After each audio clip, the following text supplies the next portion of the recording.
Hello guys, this is Kabase. For this update, generally, we have a lot of stuff to talk about.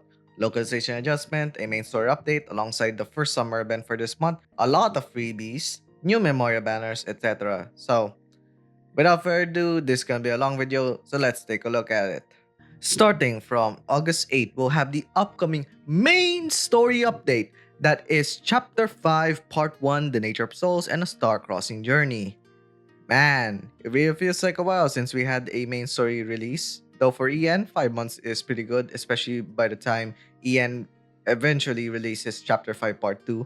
Hopefully for y'all, not split into two drops like in JP.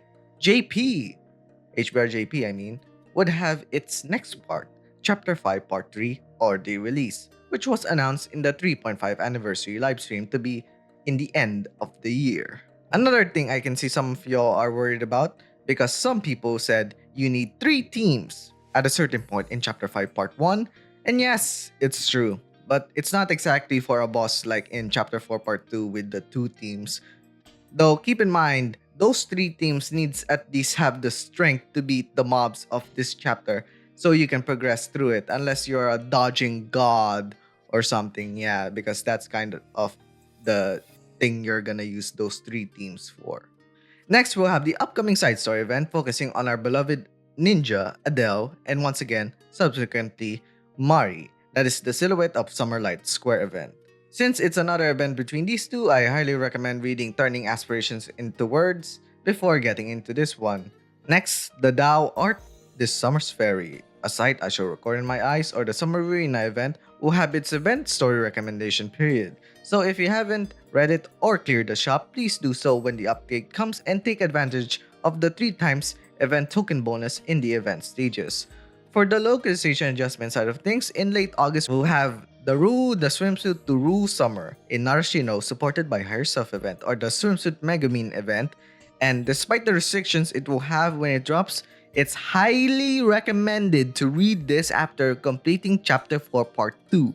Now for September, we'll have 2 side story events. There's the 28 Meters of Eternity event or Mias event in early September and the Case Files of Irene Redmayne, the Master Detective and the Witch of the Forest event in late September, focusing on, well, you know, the one stated in the title. Now for the freebies, a lot of them in fact, since while our half anniversary has passed, this time, as you can guess, these rewards are from the JP's half anniversaries. Now, the first one, logging in on the reset of August 8th, we will all be given 3,000 quartz to our gift box as a thank you gift for the release of Chapter 5 Part 1. The second and third ones are login bonuses, the former being the summer campaign login bonus. Login for 10 days, get 1,500 quartz in total. The latter is the Chapter 5 Part 1 login bonus for 10 days to get tickets to a SS guaranteed 10 pool recruitment. And yes, there are 2 login bonuses that are going to be running simultaneously. So yes, you can get all of it, the total of 1,500 quartz and the SS guaranteed 10 pool on that 10th day of login. The fourth and fifth ones are the complete missions type. This is the Chick Start campaign. Seriously, what is that name? Anyways, here we get limited time missions to complete every week to get 6,000 quartz every week. And since it's running for 4 weeks, most likely you can get a total of 2,400 quartz in this campaign. For the other one, Nanami is giving us a crafting push. Judging by its name, you're gonna be incentivized to craft a lot of accessories here. So yeah, why not min-max some stats of your accessories to make your memories better while taking advantage of this campaign for the items. Now the sixth one is the Chapter 5 Part 1 release celebration login recruitment, 20 days free single pools. And according to the localization adjustments, next update will have the half anniversary special 10 days free 10 pools recruitment. So for the month of August, you will have the chance of getting an SS or more from a total of 120 free pools. So I hope you all get lucky for your respective pools. Now the last freebie, the 7th one, the best one here in fact. Here, all you need to do is to complete Chapter 1, and if you do, you can claim a base outfit SS or SS1 selection ticket. So, For example, if you don't have Union, you can get her here using the ticket, or even a certain character you like from all the 48 Seraph users playable now. Here's a ranking of the 48 SS1s based on how meta they are by this Reddit user CL Bird. Since this is also a ranking I definitely agree with. Yeah, it's a lot, and that's not even mentioning their weekend bonuses where you receive livestones and other items in your gift box every week. I'm glad for us players to receive this many freebies in just this month alone, but I mean, to be fair, this is basically the rewards for the JP half anniversaries plus the main story update, so it's bound to be bountiful. Now, finally, for the gameplay side of things, it's Score Attack. I mean, challenge number 21, The Wandering Lurker. As usual, here on screen are the multiply conditions for the next 2 weeks. My thoughts and advice about this boss is not much, honestly. It's a boss that deals crush damage both single target and AoE, and the other thing about it is with its skills that gives debuffs like defense down, confusion, and most importantly, SP drain. But if you go in with preparation, you can overcome it. And yeah, the other one is the second seasons of Arts Battle. If you play it, have fun and get the rewards. Now, the last parts of this localization adjustment updates is all split into two parts. The first two being implemented as of this update. The first one being with the main story dropping, your Memoria's level cap will be increased by 10. So, the new max or max limit break plus max style level, or rather Memoria level for Ian in this case, is level 180 as you progress through Chapter 5 Part 1's story. Next is the update in ScoreTech where the difficulty level is increased to level 140 and the maximum reward cap is raised to 1 million points. And new exclusive items is added to the reward pool, though these are for the hardcore endgame players.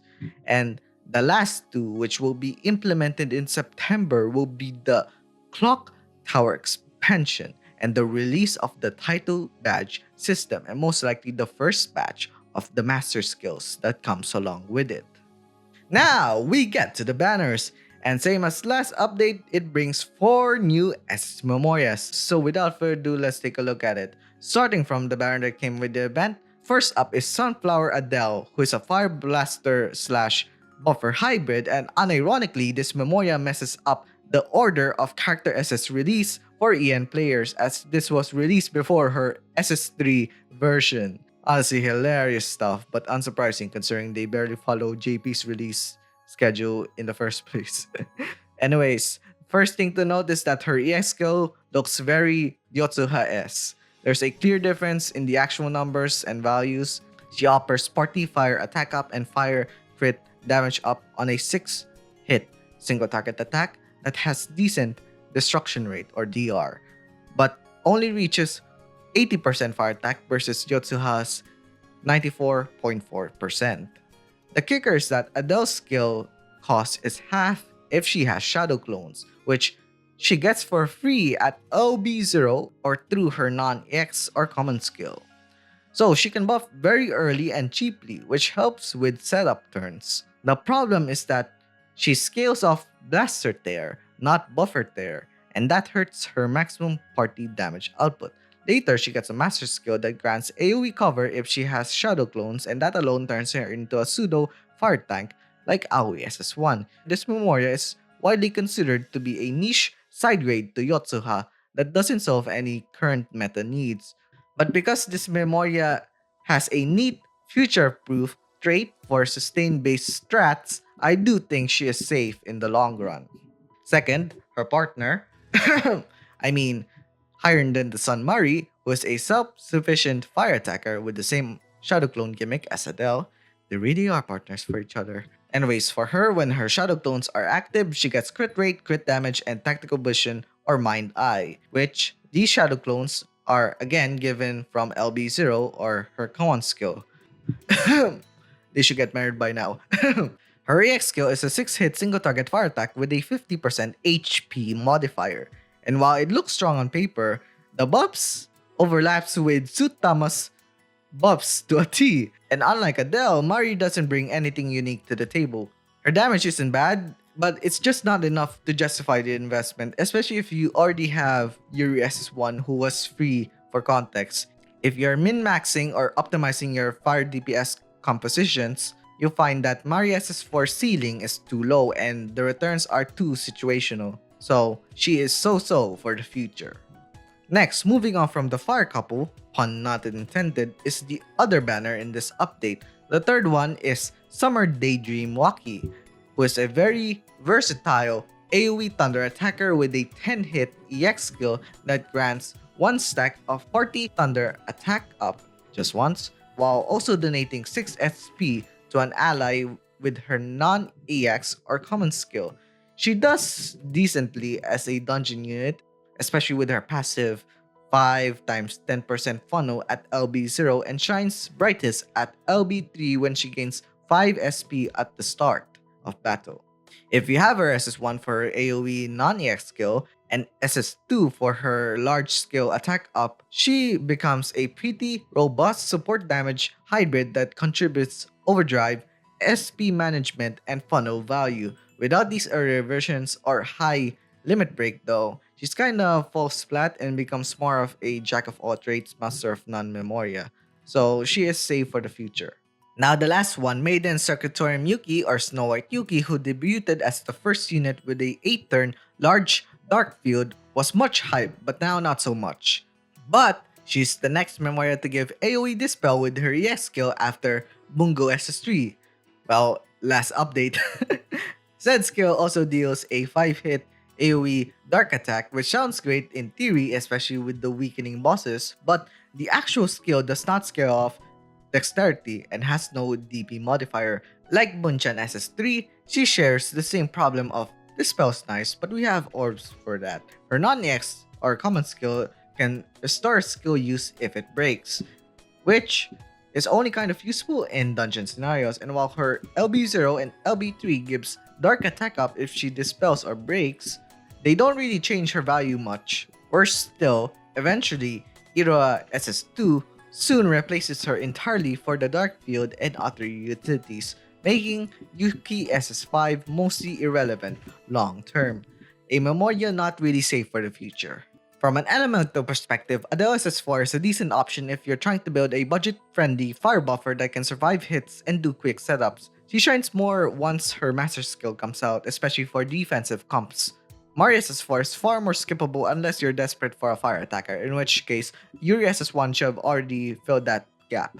On the Thunder side, Waki SS3 can serve multiple roles: support, funnel, OD charger, and even pseudo buffer, but only delivers if you have the earlier SS and reach LB3 on this Memoria specifically. Again, she's one of those jack of all trades, master of none Memoria.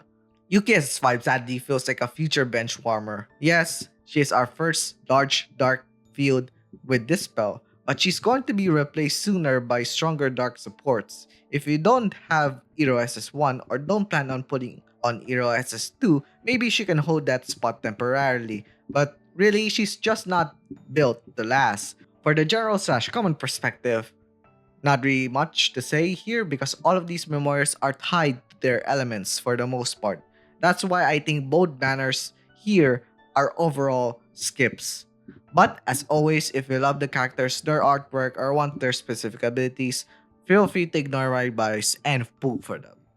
The last banners I have to mention are the paid summer campaign SS guaranteed recruitment. This is only for people with money who want to have another guaranteed SS Memoria, whether it's a new one to their collection or a dupe.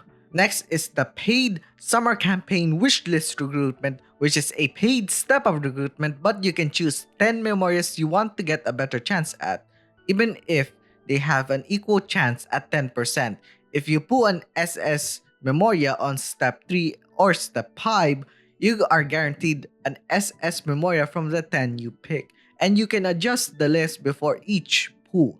I would only recommend this if you actually have 10 SS Memorias you want to get at least one of, and of course have money for it. Other than that, it's an instant skip. And the last one is Arts Battles feature recruitment. Not paid, but is still a skip.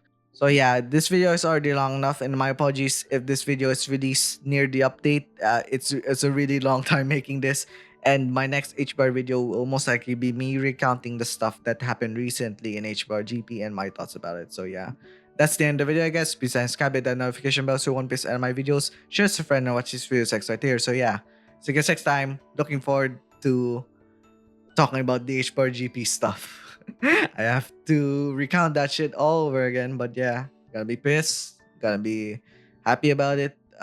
Yeah, I'm happy at some parts of it, but yeah, that's a story for the next video. So until next time, bye.